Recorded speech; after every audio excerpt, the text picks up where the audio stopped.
Hi, I'm Iwan Fox and welcome to the latest episode of the 4Barsrest Review podcast, where I'm joined by my colleague Chris Thomas to chat about what is, what has and what will be happening in the brass banding world. We are going to offer our views and opinions on events, topics, new releases and just about anything else that comes to mind. And on this episode, we look back at the recent European Brass Band Championships in Stavanger, where Brass Band Willebroek, of course, won the title for the fourth time. And we're going to discuss whether or not the event is in need of a musical as well as a structural overhaul. Back in the UK, there was also the British Open Spring Festival, which took place in Blackpool for the very last time. And as always, we'll discuss the latest releases and concerts that took our fancy, as well as recommend a couple of books and old LPs to get your hands on. So, Chris, it's been an interesting time for us both. First of all, of course, we were in Stavanger. We had a great time there. I have to say, worthy winners, we would say, in each of the sections. Willebroek and, of course, Frans Wielet. You had notable performances with the Italian Brass Band Willebroek winning the challenge section. Joy in the youth championships. Oddness in the conductors competition and the excellence of the European youth band. So, yeah, we had a great time. We did. It was a great weekend, and Stavanger's a beautiful city, and the organisation of the contest, as usual, was run with typical Norwegian precision, I would say. I mean, it was very, very well structured and well put together. And we were blessed with good weather for once as well, weren't we? So it was. I usually take jumpers and an anorak to go to Stavanger. I was in t-shirts this time with them. Yeah, absolutely, yeah. So it was good stuff. I should say the worthy winners, I think, with each of the major championship events. Yeah. Brass Band Willebroek in particular. What a fine band they are. It's remarkable, Ewan, really. When you look back at Willebroek over the years, I mean, I can remember the first year that Willebroek won the European Championships was 1993, and it was in Plymouth. And I remember it well because I was playing that day. I was playing for Desford, so I played against them. And I don't think anybody expected them to win, but I mean, they turned in a fantastic performance. They're one of those bands that sometimes just slide under the radar with great performances that not everybody necessarily picks up on. But when you consider that Frans Wielet was conducting the band that day, now that was 33 years ago. Yeah. And I was talking to Stephen Mead the other day. He played for Willebroek in 1986 under Frans Wielet. I mean, the number of times that Frans has rebuilt that band, bringing players through, his own pupils, it's a remarkable story. And the consistency that the band have achieved over the years is truly special. Yeah, so congratulations to them. And as I say, also congratulations to Brass Band Willebroek from Italy, who won the challenge section. Hordaland Ungdom's Brass Band, of course, which won the Premier Division of the Youth Championships. And Etrabigida Schools Corp. And I think I always get this wrong. I'm terrible with this. But that was won the development section. Good. No, I was terrible, really. And also to Jaap Mushenga of the Netherlands, who won the conductors competition. So it was a full weekend of music making. It was. And for us, without going back over the individual performances, talking about the music in particular, there's a great discussion, I think, to be had now with regards to the music that is chosen as the set work and also as the own choices. Interesting set works that came. First of all, Transitions in Energy by Frederick Schelderup. Yeah. It was an engaging piece, but it was a long piece, especially with 15 bands playing it. It made for a long day on the Friday. Yeah, I think we started earlier than usual, didn't we? I mean, historically, it's always been a 4:00 start for the set test on the Friday. This year, it was 2:30. I think, if I remember rightly, the last band of the day, which was the Italian brass band who played number 15, left the stage at something like 10:15 on the Friday night. Now, that's a long contest. There were short breaks after bands 5 and 10 for the judges. But the piece at 17 and a half minutes, although I have to say one or two bands took considerably longer than that to play it, I think just stretched the day out a little bit too much. So there's a slight question mark possibly over the number of bands in the elite section going forward, but there's certainly a question mark over the length of the set test, which I think would probably be better limited to about 14 or 15 minutes maximum. Well, interestingly, the pieces that were chosen in the challenge section, which was Embracing Duality by Ingeborg Wilhelmsen, and then we had Northern Passes by Jettel John, and Four Brief Actions by Torstein Nielsen. Little short pieces, but they did their jobs superbly. I think we've got this problem at the present time. I don't know where it's actually come from. We've got like test piece obesity. And it's inbuilt obsolescence as well, isn't it? You know, not just with the set work, which I would like to hear it again, but on the basis of where will you hear it again more than anything? Maybe in Norway at the national championships, possibly a band will play it in Switzerland, but it can't come to the UK, which is a great pity because it's a work, especially the Central movement, which was a real emotion about it, but simply they're just far too big, far too long, and far too busy. So it's going to be impossible to hear some of these pieces again. Yeah, I mean, as you say, the set test isn't going to come to the UK for exactly the reasons you've said, and that's a shame because actually, you know, Frederick Shelderup is a significant young voice. He's producing a significant amount of music now. This perhaps his biggest work to date. And it's a shame that there's no real prospect of hearing it on a contest stage in the UK. I think it's interesting. It was talking to people around the hall on the day. Virtually everybody said that the piece really grew with them through the day, that the more performances they listened to, the more they enjoyed the piece. As you say, that central movement was terrific, and the finest performances really drew emotion and passion and feeling out of that central movement. So yeah, it is a great shame, and I think the piece will be heard again, but not in the UK. Well, a little bit like pieces like, you know, I know not in terms of length, pieces like Prague, etc., and some of the other pieces, Myth Forest, which we did hear again, yes, which has been played. So its time may come, but I think the thing against it is it's simply its length. And that will be it will be a real pity. With regards to the other pieces, Embracing Duality was a great, dark, mischievous, curious little piece. I thought that had really a dark acidity about it. I thought that was super in the challenge section. Problem with that, there was only 3 performances of it. So, on the flip side there. But the 2 youth band pieces, I think, should really be embraced if it's possibly can by just about everybody, because Torstein Hagen Nielsen is such a clever composer, all dislocated rhythms and clever little detours that he made and everything. And the same with Jettel John's piece as well. A real atmosphere of the landscape. So there was something about those. But yeah, you were right. If they could just cut and nip and tuck and something like that with regards to transitions in energy, I think there's a future for it. Which leads us really on to those own choice pieces.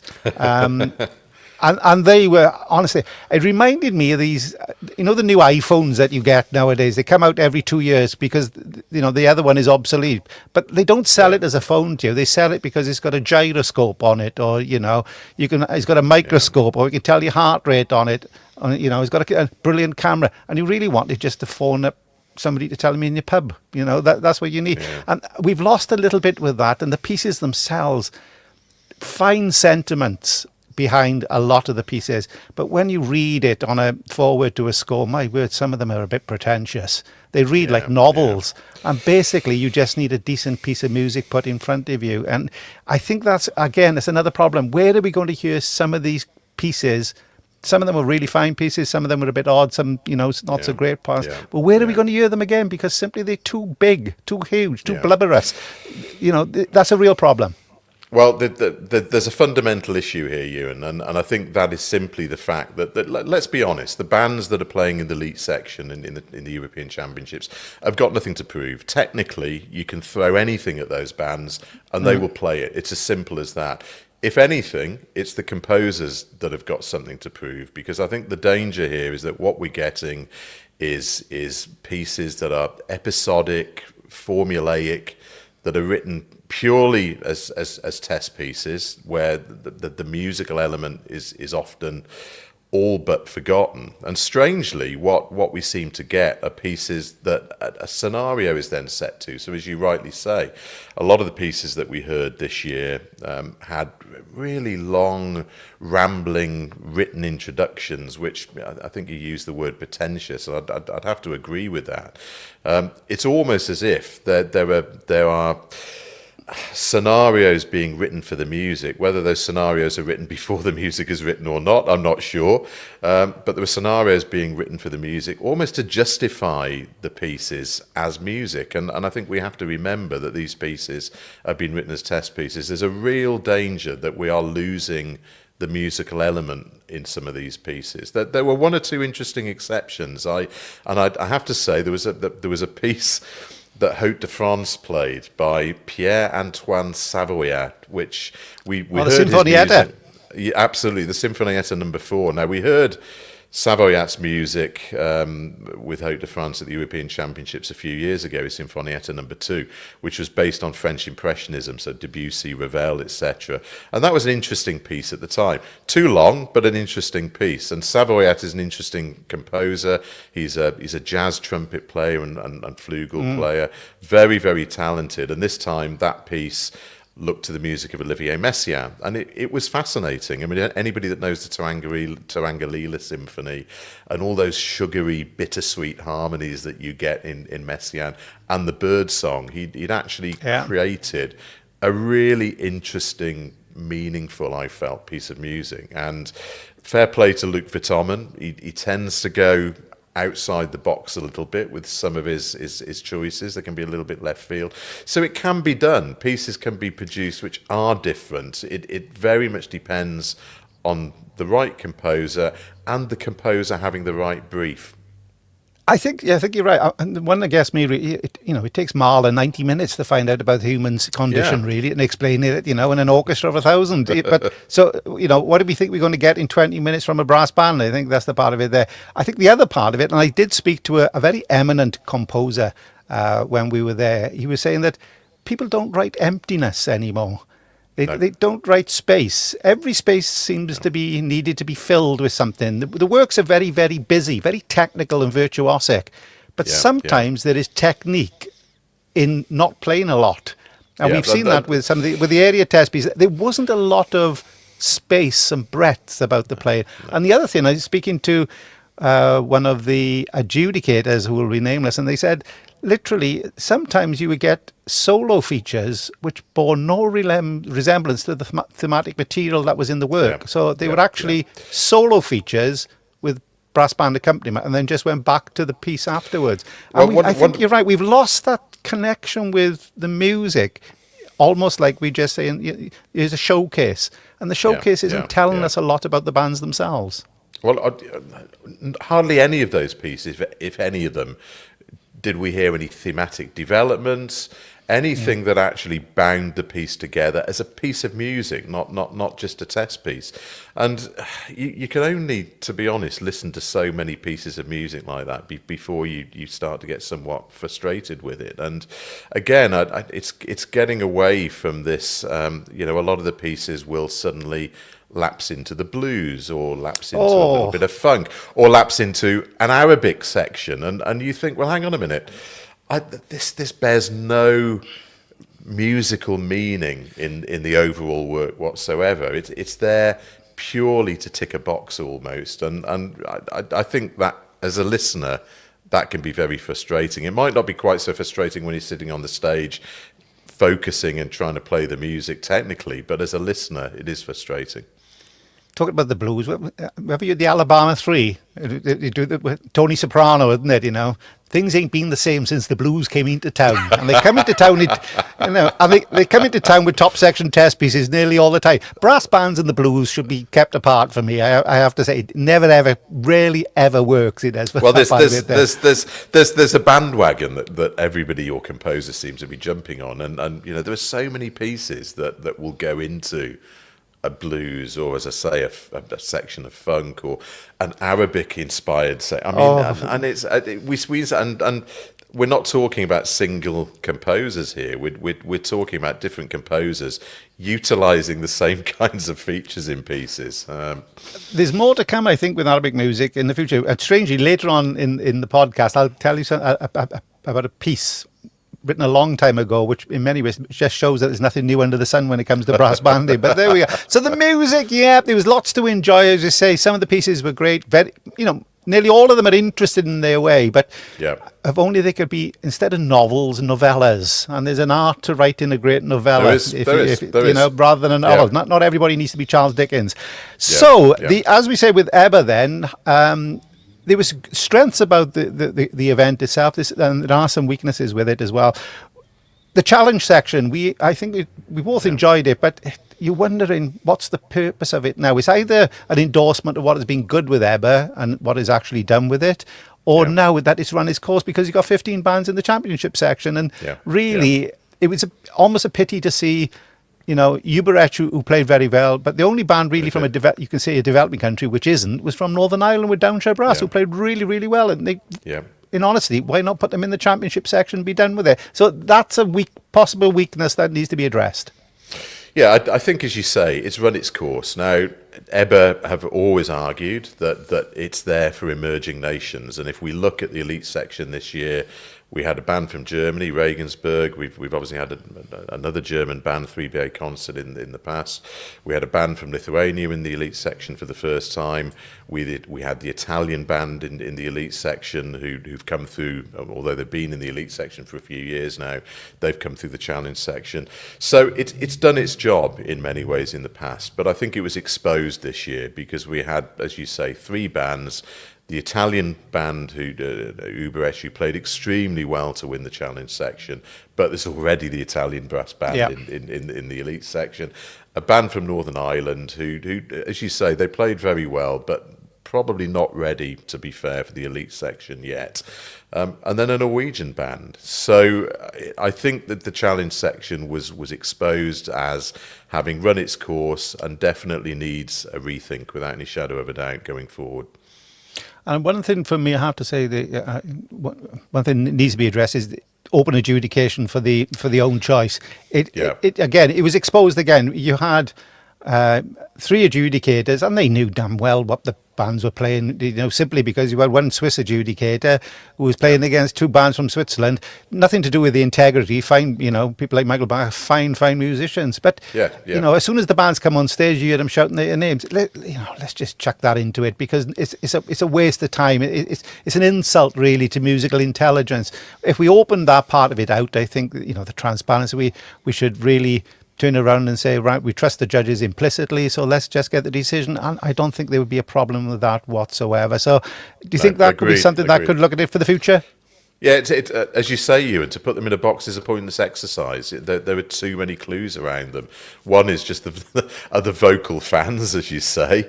But I also, I defy that. I just cannot believe that the judges do not know the bands are playing from the sound of the bands and the choice of pieces. It's a pointless exercise to put them in the box. So I totally agree. The set test is a different matter. I agree with you there. The test piece the test piece is a different matter. But on the own choice, I definitely would endorse open adjudication without any doubt. Well, strangely, when they do it in the youth section, all right, it's a different atmosphere in that part. It's a joyful event, the youth section. Yeah, and again, if they could put the youth section into the middle of the contest, the middle of the contest, rather than add it on right at the end of the weekend, it would make it much more, almost really hold its value. Because there's something there. Because these are, the usual cliche, these are the next generation of the players. But it just seemed that it's added on at the end of it, just to tick a box. Where if it's right in the heart of it, I think it could really be a driving force for the championships going forward. Yeah. Because the standard of the playing was magnificent, especially from the 2 Norwegian bands that won each of the sections. The musical discipline in those 2 winning performances was astonishing, absolutely astonishing. And to be fair, it wasn't just the 2 winning performances. I mean, there were other fabulous performances as well. I mean, the emergence of the Lithuanian youth bands is a wonderful, wonderful thing. But I agree. I think it was Birmingham, wasn't it, where the youth contest was integrated into the weekend, and we thought at the time that worked fantastically well. And the following year, it went back to the old pattern of being on the Sunday. It deserves to have more prominence in the weekend. It really does. So again, there were possibly some structural changes that would need to be made, but maybe the challenge section is something that can be thought through in this. If there isn't the need for the challenge section going forward in the same way that we've had it in the past, then there is an opportunity possibly to do something with the youth section and with the youth contest and integrate that more. Yeah, because when it came to the results, they did it outside in that huge, looked like a rock concert stage. They did it outside. It was a brilliant atmosphere, and fantastic. Fair play to the local organisers. They gave it everything, and they were rewarded in response to it. I have to say, it was the best. If that had been on the Saturday afternoon or something like that, that really would have given everybody a real an extra boost. But it was the best. It's a little bit of a wasted opportunity.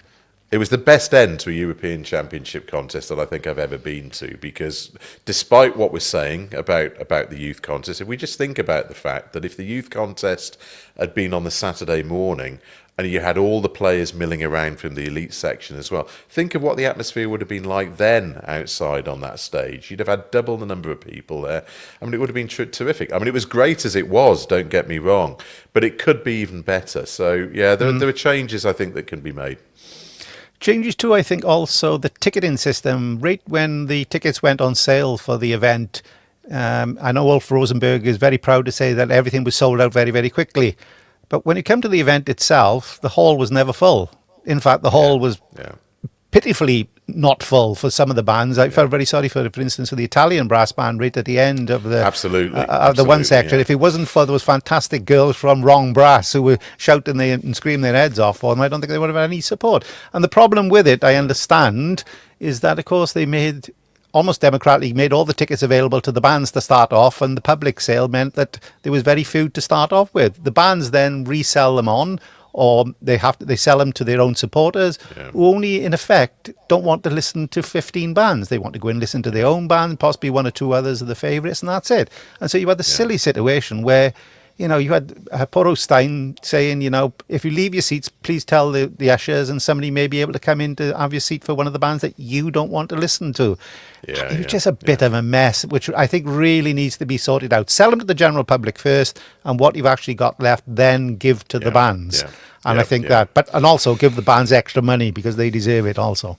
I think, I spoke to people that 2 days after the first release of tickets, said that they just couldn't get tickets. They simply couldn't get. And yet, as you say, there were huge swathes of people going in and out of the hall after the bands. I mean, the poor old Italian brass band, as you say, who drew number 15 on the set test on the Friday night.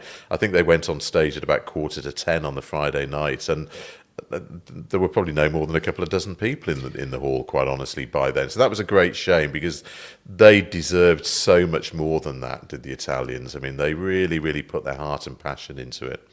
Yeah, well, talking about that on the next point, then, personal highlights of the weekend for you. I got to say the Italians as well, because they play with such passion, and there was a pride about them taking part of it. The Lithuanians the same, and I think in 10 years' time, possibly, the powerhouse is a European band in, all right, you'll have the Norwegians and the Swiss, but the Lithuanians are doing something right. The Germans are doing something right. The Italians are doing something right there as well. They're embracing the concept of the competition. They're looking towards improving themselves at the work that they do away from the competition as well. But there's a real young generational talent coming through, which I think could surprise people in a few years' time. Absolutely agreed. I mean, we were talking to our good friend Giovanni Celestino, who plays bass trombone for Italian brass band. He's a wonderful guy. I mean, a great guy.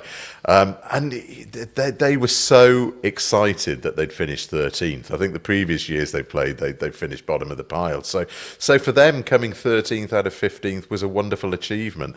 And the sheer joy that he communicated after the contest at the result that the Italians achieved just says everything about why we need bands like that there. As you say, the Lithuanian bands are terrific from the point of view that there is just such a fantastic youth culture in Lithuania. And again, I've talked to Stephen Mead about this, who's done a lot of teaching and masterclasses and what have you in Lithuania over the years. It's a fabulous culture that they've got there. And all of those Lithuanian bands, we've already seen them move on in the last 2 or 3 years. Think where they're going to be in the next 3 or 4 years, and that's terrific. And that is, to be fair, a testament to EBBA, because that situation has been encouraged, and we've now got Brass LT in the elite section. So absolutely, it's wonderful to hear the passion and the enthusiasm of those bands and those countries. No, I agree with you with that part of it. We're congratulating EBBA on one hand for doing that, because that's an endorsement of what they want to do, is break down those boundaries, the vision of doing it. That has been a huge success for them, and I think in the long term that's going to be doing it. but it doesn't mean to say that things structurally have got to stay the same. The trick is really Correct. to stay ahead of the game, is to make sure you're always changing. You never settle with never happy with what you got. You want to improve all the time. And I think it was a famous old saying that Ulf used to tell us all the time, wasn't it? The only room the biggest room is the room for improvement. I mean, so there is something to do with that. But Room overall, for change. yeah. But I have to say, a very good European Championships, fine venue, super concert hall, excellent organisation by the local organisers. A few little caveats with regards to ticketing, etc. But a memorable event that'll, hopefully it'll go back to Stavanger in the future if it does that. Indeed. Yeah. Talking of which, one little problem right at the end of it then, when's the next time a British band is going to win there? Because with Willebroek and the way which Malaysia then came in also, and Ikanger, when will we see possibly a next winner? We've got Flowers, Tredegar and Whitburn representing the UK in Linz in 2026. Fantastic venue again to go to, and I'm quite sure people will enjoy going there. But the Europeans have got a march on us at the moment. We got Tres Étoiles coming back to the British Open. Brass Band Willebroek will be there in 2026. Are we falling behind the game? Well, in a word, yes, I think we are, Ewan. And that's with absolutely no disrespect to Flowers, to Tredegar, to Whitburn. They will go next year and they will play their hearts out and they will turn in fine performances, I'm sure. But there's a gap there, in my opinion. And, if you look at the sheer... I think it's consistency, Ewan. This is the key. You look at a band like Willebroek, you look at a band like Ikanger. More recently, maybe you can look at Malaysia, you can look at Tres Étoiles. These bands maintain incredible levels of consistency, and I think that's possibly where we're lagging behind. It's great for Flowers that we're going to see them at the European Championships for the first time next year. They'll be making their debut. No Corey, as you say, next year, because Tredegar will be going as Welsh champions. Good to see Whitburn back, but of course Whitburn have played at the European Championships many, many times before. So the honest answer, Ewan, is that it's quite hard to see when we will see the next UK winner. Foden's didn't have the best contest this year. I think many people would have probably put them higher than the 12th overall that they eventually I think on the set work especially, they played very well on the set work. They played very well on the set work, and to be fair, I don't think they were quite able to match it on the own choice the next day when they played Simon Dobson's Jesus in Tibet. But 12th nonetheless was a harsh finish, I think, for some people. But going forward, I just think we've got so many fine bands from the continent, and it's I think there's a gap, as you say, quite rightly. Yeah, we have to congratulate, of course, the Cooperation Band who came fifth with Katrina Marcella Wheeler at the hand. Tremendous performances over the 2 days with regards to those. Yeah. And as you say, going forward, you've got the Flowers Band who really pushed Tres Étoiles exceptionally close at the British Open Championship, so they won't fear anybody whatsoever. But the thing to bear in mind, I think, more than anything, is that these European bands are contest bands. And I think that is the key. They don't do a great number of concerts, the same as bands in the UK. So they've got a very particular focus on these major events. And by heck do they focus on it. I understand Willebroek did 28 out of 30 days of some sort of rehearsal before the event. Tres Étoiles we're playing these pieces, drawn number one on both occasions. I'm quite sure when they come to the British Open in September, they don't want to be drawn number one again with regards to that. Absolutely. But these are fantastic bands. So that was what was happening in Stavanger. At the same time, over in another port town, or seaside town, I think it would be better to describe it. In Blackpool, we had the British Open Spring Festival. Malcolm Wood was there and did a grand job for us, making sure he was listening to the Grand Shield, but also we're making sure we're finding out what was happening elsewhere. Congratulations to the winners and the qualifiers there. Just to remind us, it was the Ever Ready Band who got through 12 years in waiting, 10 contests because of COVID, etc.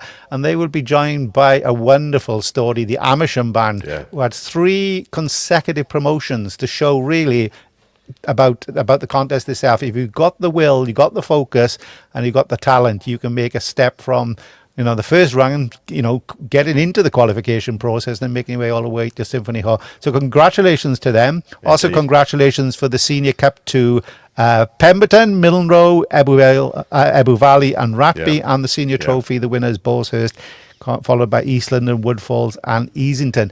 But going back to the point we talked about the music, Dances and Arias, Terror Australis, and Fantasy for Brass Band. Not exactly, huge juggernaut pieces. No. But by heck, talking with Malcolm, Malcolm said that it really, really did the job that it was intended. So there is this thing to say that it's not, size doesn't always matter. No, I mean, all three of those pieces take some serious playing. I mean, if you take Fantasy for Brass Band, the Malcolm Arnold, I mean, that's not an easy piece to pull off. No. We know. I think we've probably both played it. Yeah, I've played that enough times. Yeah, absolutely. And it isn't an easy piece to pull off. So all three, I mean, Terra Australis, again, not an easy piece, the Martin Ellaby. All three of those pieces presented a serious challenge. Congratulations to all the winners and the qualifiers, because they did a great job on those pieces. Yeah, I have to say as well, again, talking with Malcolm, you saying that there may have been some grumbles beforehand when people said, Dances and Arias, Edward Gregson. There wasn't any grumbles afterwards. And I think what the adjudicators said, and they made the point, if you can't get the basics right, and really you should be getting the basics right at championship section level, you've got no hope of playing these pieces. They are much more subtle. We were talking about, the bombast and the bravura and the oversized, XXL effects that you get with these modern blockbuster test pieces. These three pieces are nothing like that at all. And perhaps we have lost the ability both to understand and perform these type of works.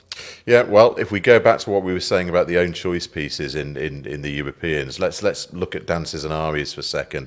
1984, I think that piece was written for the national finals. It was the year Corey won their hat-trick, of course, with Arthur Kenny. So that piece is now 25, 35, 41 years old, I reckon, something like that. Still a tough piece to play, but it's a musical test as well as a technical test. And I think the problem is that bands will look at that piece when it was announced, as you say. Bands will look at that piece and think, Dances and Arias, that's not such a tough piece these days, is it? It is a tough piece. It's just a tough piece in a different way.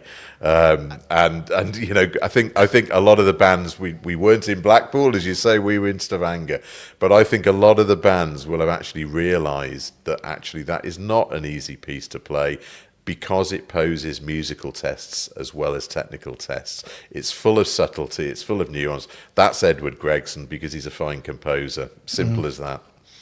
I think it'd be interesting to find out, some of these European bands going back to playing Dances and Arias, etc. I used to go to Norway, and for many years they used to complain. I always said they can never play Eric Ball. They don't play Eric Ball now. It'd be nice to get them a festival music or tournament for brass and see how they get on with those ones there. But that was the Spring Festival. Congratulations to those. We'll be seeing Ever Ready and Amisham Band at the British Open Championships. Of course, tickets are already on sale and plenty of them have been sold. So make sure that you book your tickets there for the British Open Championships. Yeah. We are a review programme, Chris, so it's time for the reviews that we are doing. And first of all, we'll delve into the concerts, or one that I'm going to talk about that I went to, and then something that you're going to say that is well worth going to. The one that I went to was David Childs with the National Orchestra of Wales at the Hodnott Hall in Cardiff, playing the James Macmillan Euphonium Concerto. It was incredible. You couldn't get a ticket, so it was actually sold out. And it is not a euphonium concerto, the modern type that we're used to. It was with the string section only of the orchestra. Very elegiac piece, very melancholic in many ways, very reflective and nostalgic piece. Beautifully written. It was like a bubbling current all the way through, little eddies, and there was some virtuosity that he showed, but the way in which David Childs played it with texture and colour and line and shape and moulded everything that he actually did. People say that, there's technique and musicality, but no, there's technique, which is when your technique is a servant of your musicality, then you know that you've got a world-class player, and you just heard world-class playing. He was asked back onto the stage 4 times. I think that told you everything. What a remarkable player. Well, even on the radio, I listened to it on the radio. I wish I could have been there that night to hear it live, but I listened to it on the radio, and even on the radio, it communicated itself so strongly. I mean, as you say, I think all you can say about David Childs is that he's not just a virtuoso. He's a consummate musician. Oh. Just that, but if you look at the technique, the range, my goodness. But his upper register. I mean, there was a section in that piece which is written very, very low down in the register, and the clarity that Dave got at the very, very bottom of the register was absolutely astonishing. But the other thing is that piece musically is beautifully written, as you say, but it was also beautifully written for David. You could tell that James Macmillan understood David as a player and understood how he could use David's talent in the way that he did. It was wonderful. In fact, I'm looking forward to listening to that piece again, because I think I'll listen to it time and time again. Remarkable, absolutely remarkable performance. So, one for the future. Where should people go? I think something close to home-ish, I would have thought, for you. You're going to have the Elgar Festival in Malvern. Yes, so this is Carol Hurst's creation, the Elgar Festival. It's over the course of a Sunday. I think the date is the 9th of June, and I've not got it written down in front of me. No, it's the 8th of June. 8th of June. It's Sunday the 8th of June. 3 bands. We've got Corey, Fodens and Black Dyke. I haven't seen all of the programmes yet, but I know that Fodens were due to play their own choice from Stavanger. Yes, so Fodens will be playing Jesus in Tibet, Simon Dobson. A feast of banding crammed into one action-packed day. And also on that day, there will be an interview with Edward Gregson, who will be in attendance. Frank Renton is doing an interview talking about Eddie in celebration of his 80th birthday, but looking back over his life, over his career, etc. So that'll be another thing to enjoy on that day. So yeah, plenty of good music in what is almost a little mini RNCM Festival of Brass. Yeah, Carol does a great job with regards to that. It's a pity that Septura are not going. We have to say that. Yeah. Well, unfortunately, that couldn't happen. But wonderful playing, as you say, plenty of great music. I think you've got Black Dyke doing quite a bit of Gregson in their program. Each of the other bands are actually doing Corey and Fodens as well. So if you haven't got a ticket for that, make sure you get on to the Elgar International Brass Band Festival. And it's an Eddie Fest. It's an Eddie Fest. Yeah, I think you'll be very pleased with that. And you get an interview with him as well, so that'd be great. Yeah. Now, releases, and 3 little different ones I want to just cover, really. The first one is on the radio, the release of Brass Banding with Hannah Peel on Radio 3. A 10-part series which, to put it bluntly, I don't really know what to make of it at the present time. We got up to episode 4, which featured our friend Tim Mutton giving, he picked Spectrum as the piece. It's a very... I as I said, don't quite know whether or not it's quite successful at the present time. It's wonderful to hear. It's a very eclectic selection of music. However, it doesn't seem to be a great explanation of the context of why it's been picked. So I know that Radio 3 with Sam Jackson, who is another controller, he come from Classic FM, and a lot of the broadcast there on Classic FM is personality driven. So you have somebody like Hannah Peel. So it's, as you say, brass banding with Hannah Peel. It's not brass banding presented by Hannah Peel. So it's a little bit, that part of it there is a little bit of a reminder, I have to say. If we've ever seen Alan Partridge when he's trying to pitch an idea, have we ever seen that to the BBC? And he does it. One of his ideas was backpacking with Chris Eubanks, or monkey tennis was his other one. It's not that, but I have to say there is a curiosity about it. I wish they would just give a little bit more context of why the music is being picked, and especially who the bands and the conductors are. It seems great. They're playing the pieces in an entirety, but there's something missing about it at the moment. Perhaps the more I get to hear it, whatever, I think it may appeal more, but it's certainly popular. Yeah, I mean, look, let's be honest. To have 10 one-hour shows on Radio 3 on consecutive Sunday nights about brass bands is fantastic. I mean, it's absolutely terrific that it's happening.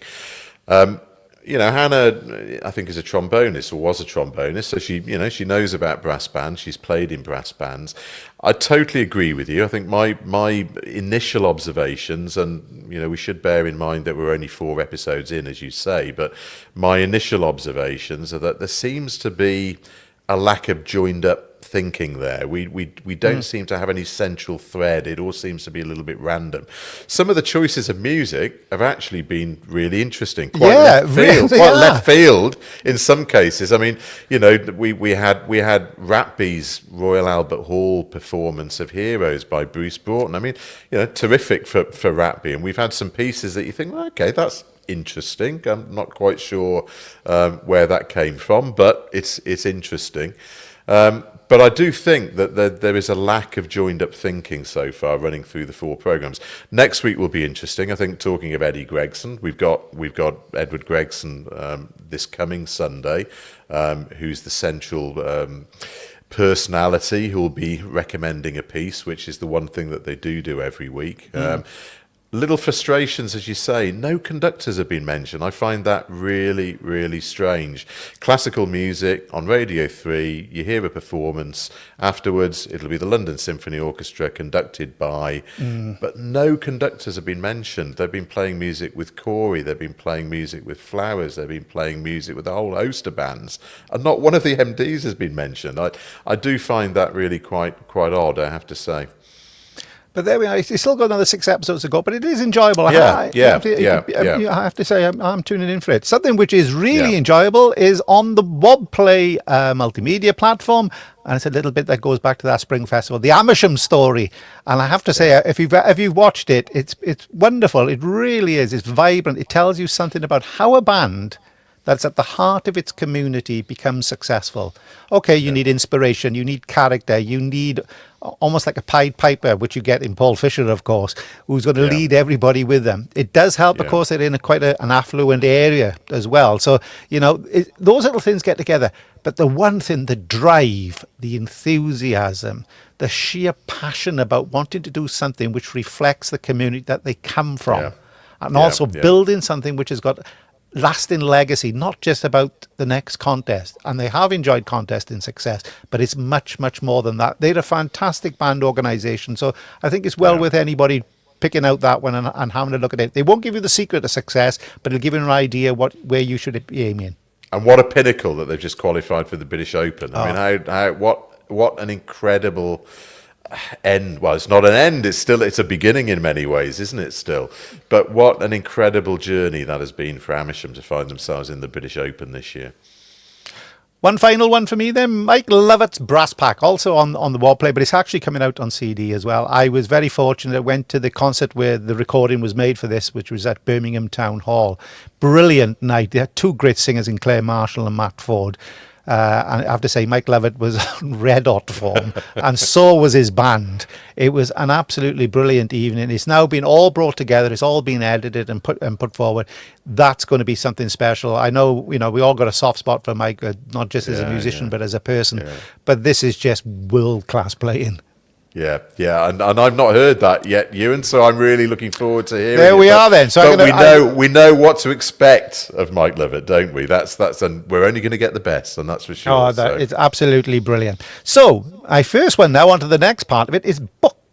And I'm going to really try. I'm going to throw an extra one in for you. Ewan. Go on then. Onyx Brass and John Wilson. Now I had I had an email through a couple of days ago from Shandos. John Wilson's recorded a couple of discs on Shandos with Onyx Brass. There was a disc of fanfares and some really, really interesting repertoire. There is another disc due out. I don't know when it's due to be released yet. I suspect it's probably going to be in the summer at some point. But some really interesting repertoire on it. Music by Walton, John Adams, Malcolm Arnold, his brass quintet, Joseph Horowitz, Leonard Bernstein, a really interesting, eclectic mix of music. So one to look out for over the coming few months. Well, if there's any, like the one that he did with Black Dyke with the Bliss, which was absolutely fantastic. Yeah. And he also did, he did the Pines of Rome, I think, didn't he? With he did with the Symphonia of London. Yeah, absolutely brilliant. Yeah, well, we'll have to have a look out for that one. There we are then. Well done, John Wilson, for that one. Right, books then. And here's 2 quick ones that I think people should get hold of. The first one is, and I'm going to put this up in front of the camera, the celebrated Black Dyke Mills Band, the Victorian Years by David Hirst. Now, we've known David well, and this is I have to say, wonderfully researched book by him. and it tells about the formation of the band. The band formed really in 1855. Good old Queen Victoria was on the throne quite a bit before then, and it just chart that Victorian era all the way just past after she died up to about 1902, 1903, just to round off the story. But it's a great book, even if you're not a Pond Dasher fan. If you're not a great fan of Queensby, it's well worth making sure that you get this. It's a super achievement by him, I have to say, and some of the information that he's got a real pearl. So if you get that one, if you haven't had it yet, make sure that you can get it. Get it from all good bookshops, I think, and Amazon, and if not, just get in contact with David, and I'm quite sure he's got a few copies. I'm sure he's got a few copies, yeah. So that's that one. Now, the other one, I don't know whether or not even he's got a copy of this, but I hope other people have. Now, it's not the most colourful book. In fact, it's like a teal green, but it's called The Brass Band Movement by Russell and Elliott. And this was written in around about 1936. And it's a great book. It's written, I think, by two journalists who managed to get hold of a lot of information from people like Enderby Jackson and John Henry Iles, etc. And it's a book really that spans that Victorian era all the way up to really on the cusp of the Second World War, just after the Crystal Palace burnt down, etc. So it's the last great golden age. It is a book written very much of its time, but there are some real gems in it. And if you are serious about doing some research about brass banding, this is a book that you need to get. I've got a feeling that book is a bit of a rarity, Ewan. It might take a bit of trawling around to find a copy. It is. I got to make it. I must say that this mine comes from Manchester Public Libraries, although it came in a sale. You can see from that one, and it's been well thumbed and well used over the years. I hope you paid the. I hope you paid the fine, Ewan. That's all I can say. I think I had it from Alan Littlemore. I'm quite sure, because he used it and he passed it on to me. But it's a wonderful book. But interesting, we were talking about repertoire, and there's a chapter in there which he says the new repertoire, and in it there's a little section which he talks about a piece talking about Orientalism and Arabic music, which is now the fad at the moment. And he says Orientalism has been common in Western music since Felician David's historic, though nearly forgotten, Ode Symphony Le Désert, the desert. And you're thinking to yourself, where have I heard music of that type in the last couple of years? And I tell you where it is. Well, there we are then. Sand and Stars. I think we're going to get Mirage by Jan de Haan next year as well. Yeah. There is nothing new under the sun. So if you've got that book, if you can get it, I'm very fortunate to have it. Russell and Elliott's The Brass Band Movement is well worth getting. And so finally we come to the end, but I'm just going to say, I know we talked about Tim Newton, who was featured on the brass banding with Hannah Peel. Yeah. And of course, he always makes sure that we get to LPs that people should try and get in any junk shop or second-hand shop or whatever, or on Amazon. And there are two of the crackers that he's actually said to us here. And it's a little bit linked in about test pieces and things like about the length of test pieces. This is the record. It's Besses of the Barn Band, Alex Owen, 60th anniversary. It was on the Shandos label. It's about I think it was recorded about 1982. Yeah. Now, Alex Owen, of course, was one of the great Victorian triumvirate with Swift and Gladney, and he used to do arrangements that lasted 35 minutes. I think he did one, the Valkyrie, the Ride of the Valkyrie from Wagner, 35 minutes long. Now, that would have been great in the European Championships, wouldn't it?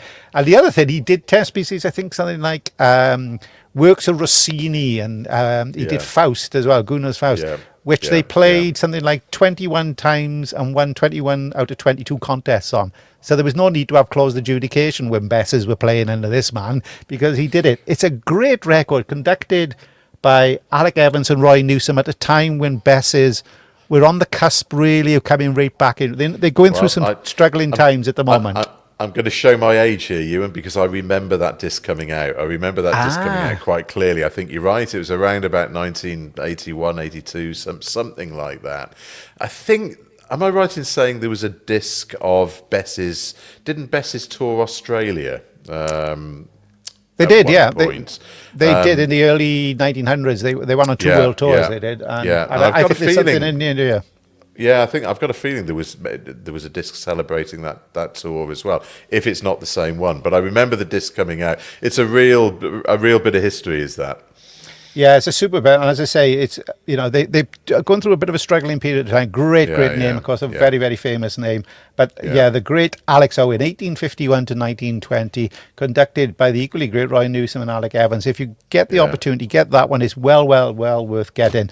And the final one, I have to say, is a real favourite of mine. Is you can't miss it because of the colour of it. Is Concerto, the Yorkshire Imperial Band, and this is also around about 1982 period of time with the guest soloist Maurice Murphy. And the reason why I picked this is because at the European Championships we heard a piece called Little Serenade by Ernest Tomlinson, which was played by the European Youth Band. Beautiful, sweet little gem. And yet on here, it's most probably the most fearsome cornet concerto of all. And that is the Ernest Tomlinson Concerto, played by Maurice Murphy. It wasn't written for him. It was a rumour that it was written possibly to be played by Jim Shepherd, and he didn't want to do it because it is really difficult. Murphy gave the world premiere of it in 1974 at the gala concert at the National Championships. Recorded this in 1982, so he'd been at the LSO for about 5 years then. He was at the real peak of his powers. He had so many peaks, but he was at the peak of his power. The performance of this on here is incredible. There are at times it clips and blips and whatever in it, but the sheer brilliance of it. And when he opens his lungs and plays, when the band is honking it out and he just rides on top of it, is absolutely fantastic. It's a fabulous piece. It's a fabulous piece, the Ernest Tomlinson, and it's Ernest Tomlinson was one of those light music champions, wasn't he? I mean, British light music. There's a little march by him called Best Foot Forward, if I remember rightly, as well. Right. I can remember playing donkeys years ago. But again, I remember that album coming out, Ewan. I can remember listening to it at the time. If I remember rightly, there was another fine cornet player who was principal cornet at Yorkshire Imps at that time, Alan Exley. Peter Denton was on the end there. Peter Denton was it? Okay. Yeah, okay. Peter Denton was on the end there. Might have been that Alan had come slightly later, but no, it's a terrific piece and a very, very special performance. I remember it well. Yeah, and just to add to Bess, we talked about how soloists or bands play, about musicality. There's a performance on here of Matheson's Air, arranged by Gilbert Vinter, which is just sublime. Absolutely sublime. The control. And people say about lyrical playing isn't technique. It is. The technique that he shows to actually do that is absolutely brilliant. So that's a great one, and you get the added bonus of a young Ian Bousfield playing Autumn Leaves on it. I wonder whatever happened to him. I wonder indeed. I think if I remember rightly, Ian was about 15 when he became principal trombone at Yorkshire Imps, if I remember rightly. So he'd have been nobbing a lad back then on that disc, Ewan. It was, but what a player as well. But there we go. So that's it. That's our recommendations. Thanks for all the reviews. Chris, thanks very much indeed. We had a wonderful time, as I said, in Stavanger. We did. I'm quite sure we'll have a wonderful time later on. I'm going to catch up with you in a couple of weeks' time where we'll be doing yet another podcast and looking at different things and bits and pieces there. But for the moment, Chris, many thanks indeed. And thanks, Ewan. I look forward to catching up with you again. Thanks a lot.